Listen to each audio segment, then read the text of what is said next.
You could die today. Marcus Aurelius wrote this almost 2,000 years ago, and yet it feels like he was writing to us right now. Life is unpredictable, and while none of us know how long we have, what we do know is that one day we will be no more.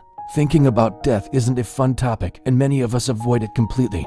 But facing our own mortality can help us make better decisions. And that's exactly what Marcus Aurelius did in his book Meditations. The following is inspired by Chapter 8 of Meditations, written by Marcus Aurelius and narrated by me. You could die today. You could die right now. Let these be the last words you say and do. Let this be the last action you take. As you sit here now, meditating on what it means to be alive, let all your thoughts be about this and focus on this. You could die right now. This simple awareness transforms everything. It transforms the way we treat people around us, the way we perceive the world, and even the way we make decisions. But it's hard to think about death. It's such an uncomfortable subject. It makes us feel unsettled. It evokes so many unanswered questions. What happens after we die? Is there life after death? Why did this person die and not that person? And then there are existential questions that plague our minds. What is the purpose of life? Does anything we do actually matter? Will anyone remember us once we're gone? But these are not the questions we should be focusing on. Marcus says instead, we should focus on this. You could die right now. Think about that for a second. You could die right now. In fact, you will die sometime in the future. The only certainty in life is death. That's why it's important to think about death regularly. The more you reflect upon it, the less painful it becomes. The more you internalize it, the more you realize that death is just a part of life. Just like birth is a part of life. We wouldn't be afraid of being born, would we? So why should death be something that terrifies us? Because we're not in control. Because it's uncertain when it will happen, and because we don't know what comes after. Well, Marcus had a different perspective. He says, look, you can't control when you're going to die, but what you can control is how you live up until that moment. Death is inevitable. It will come whether you want it or not. But why be afraid of something that must happen whether you want it or not?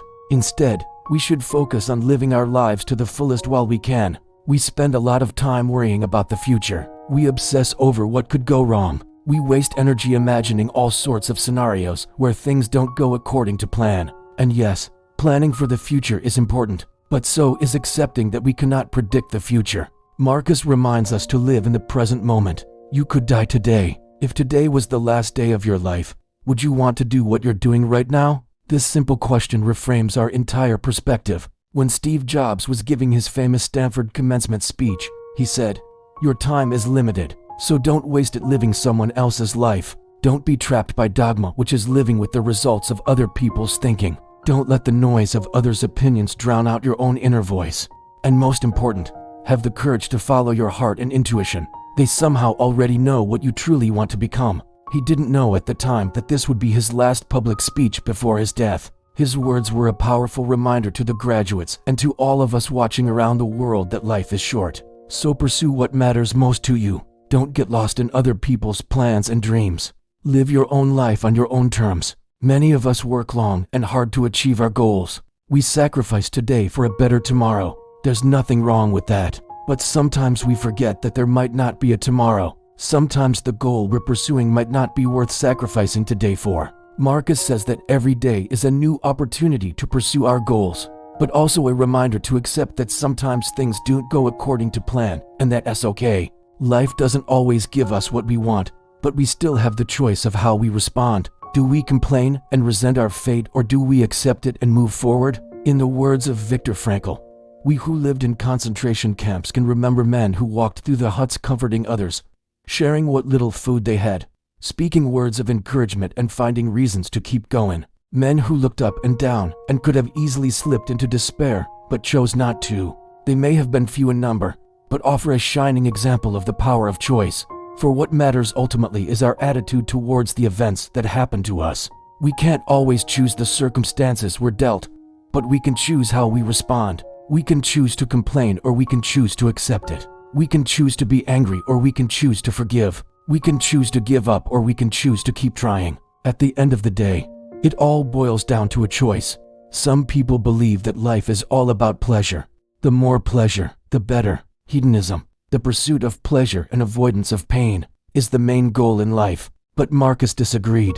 He believed that the key to happiness lay in accepting what happens, He wasn't suggesting that we shouldn't strive for pleasure. Of course not. But if an opportunity arises that takes us away from the things we love, we should be willing to let go. Marcus says that some things are more important than our own comfort. Duty, honor, courage, justice, these are the things that truly matter. And sometimes pursuing pleasure can actually take us away from these things. That's why it's important to be flexible in our desires, to learn to let go of what we don't need, to be open to new experiences, to accept what happens with serenity, and above all, to focus on what truly matters in life. You could die today. If that was the case, would you continue to pursue the things you're pursuing right now? Would you continue to worry about the things you're worrying about right now? Would you continue to fear the things you're fearing right now? Marcus reminds us to pause and reflect on what truly matters in life. It is easy to get caught up in our daily routines and responsibilities and lose sight of what is important. But taking a step back and evaluating our priorities can help us realign our actions with our values and make us more intentional with our time and energy. When we start to see things in perspective, we can let go of what doesn't matter and focus on what does. This can bring us peace and clarity and allow us to approach our lives with a renewed sense of purpose and direction. As we reflect on our priorities, it's also important to be honest with ourselves about what we truly value. Sometimes we hold on to things that we think we should value because of what others think or because of societal expectations, but they don't actually bring us joy or fulfillment. By letting go of these things and embracing simplicity, we can free up our mental and emotional space to focus on what truly matters. Ultimately, the realization that we could die at any moment is a powerful motivator for living a life that is true to ourselves and in line with our values. It is a reminder to appreciate the present moment and to make the most of the time we have. When you think about death, it's natural to feel fear and sadness, but Marcus Aurelius invites us to approach death with curiosity and acceptance. Death is not something to be feared, but rather something to be understood and embraced. By learning to live in harmony with the natural order of the universe, we can find peace in the face of death.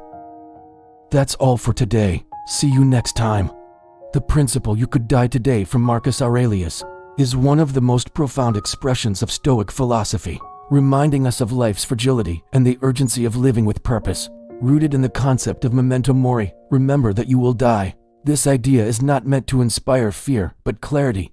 It is a call to strip away illusions, prioritize what truly matters, and act with virtue in every moment. Marcus Aurelius wrote extensively in Meditations about the brevity of life and the inevitability of death. He viewed mortality as a natural process, not a tragedy, and believed that constant awareness of death sharpens our focus on the present. When we live as though each day might be our last, we no longer waste time on trivialities, resentment, or vanity. Instead, we dedicate ourselves to meaningful actions, moral integrity, and gratitude for the gift of existence. This principle also dissolves fear. Marcus argued that fearing death is irrational because death is part of the natural order of the universe. To fight it is to fight reality itself. By accepting death as certain and beyond our control, we free ourselves from anxiety and discover inner peace. The real danger, he warned, is not death, it is living carelessly, consumed by distractions, and failing to fulfill our highest potential.